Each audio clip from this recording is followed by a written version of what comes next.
Assalamualaikum warahmatullahi wabarakatuh. Halo teman-teman semua, nama aku Faiza Azaria dengan NIM 2304811 dari Prodi Ilmu Pendidikan Agama Islam Universitas Pendidikan Indonesia. Oke, di sini aku mau ngebawain materi tentang sejarah peradaban Islam di Mongolia. Yang pertama, aku akan membahas demografi negara Mongolia itu tersendiri.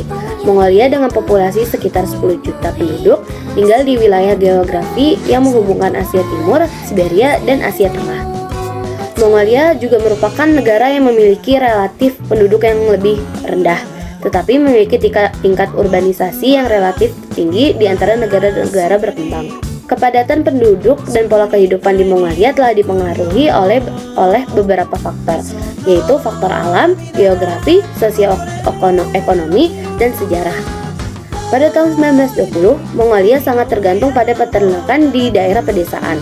Namun, presentasi penduduk kota meningkat menjadi 40% pada tahun 1960-an dan penduduk kota melebihi penduduk pedesaan untuk pertama kalinya pada tahun 1970-an hingga mencapai 57% pada tahun 1990. Pertumbuhan penduduk kota ini sebagian besar dipengaruhi oleh perkembangan sektor pertanian yang cepat, infrastruktur dan industrialisasi dengan bantuan dan panduan dari Uni Soviet yang cukup lama. Yang kedua, aku akan membahas sejarah masuk Islam ke Mongolia. Mongol mulai dikenal di bawah kepemimpinan oleh Genghis Khan atau Hulagu Khan. Pada tahun 1215 Masehi, Mongol dapat mengambil alih dan menguasai Peking karena sang kaisar telah menarik ke sebelah selatan hingga kota ini mudah ditaklukkan.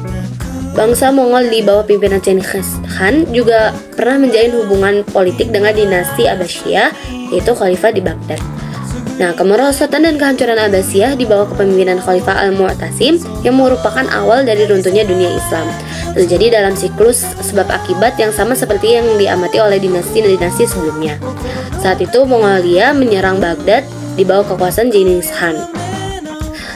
Perselisihan internal dan eksternal juga merupakan salah satu kemerosotan atau kehancurannya Abbasiyah ini. Perselisihan internal seperti kebiasaan mencari kesenangan keluarga kerajaan, kegagalan khalifah untuk menyatukan wilayah, dan lain-lain. Selain itu juga ada ancaman dari luar, yaitu salah satunya adalah zona Islam diserang oleh angkatan bersenjata Mongol yang dipimpin oleh Hulagu Khan sendiri. Pernah juga terjadi perang salib dari negara Mongolia ini. Awal mula pemberontakan Mongolia terhadap Baghdad, yaitu Mongolia awalnya kan memeluk agama Buddha, namun karena sering bergaul dengan masyarakat Muslim dalam jangka waktu yang panjang, seperti yang dilakukan oleh Ghazan Khan yang menjadikan Islam agama resmi kerajaannya.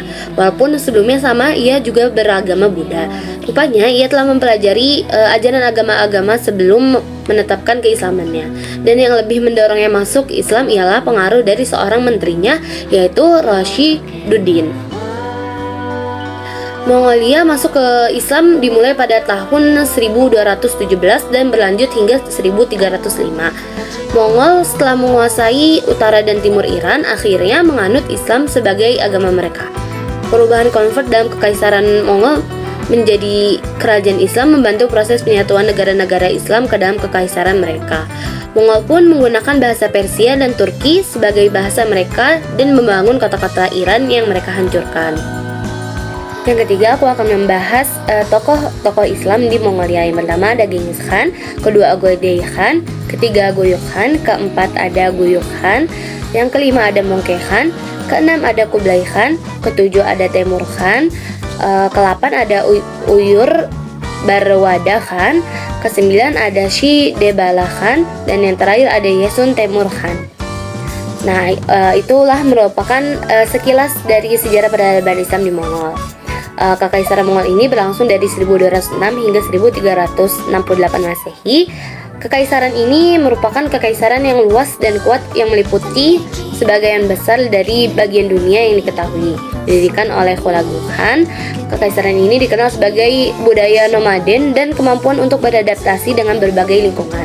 Kekaisaran ini tumbuh dengan cepat di bawah kekuasaan Genghis Khan dan keturunannya, lalu mengirimkan pasukan penyerangan ke segala arah dan menghubungkan timur dengan barat dan memfasilitasi perdagangan, teknologi, komoditas, dan ideologi di seluruh Eurasia. Mongol juga bermain peran penting dalam penyebaran Islam di Asia. Mereka awalnya menyerang Islam, tetapi kemudian banyak di antara mereka yang mengkonversi ke Islam sendiri. Mongol mendirikan Ilkhanate dan Golden Horde, dua khanat Islam yang besar yang bermain penting dalam penyebaran Islam di Asia.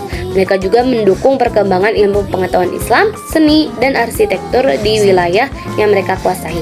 Meski kini Muslim menjadi minoritas di Mongol, namun Kekaisaran Mongol pernah mencatat sebuah kekuatan yang signifikan dalam sejarah dunia. Dikenal karena ukurannya yang besar, kemampuan militer, dan prestasi budaya. Mongol bermain peran penting dalam penyebaran Islam di Asia, dan warisan mereka terus dirasakan di dunia modern. Oke, mungkin segitu dari aku. Mohon maaf mungkin ada yang salah. Sampai jumpa lagi.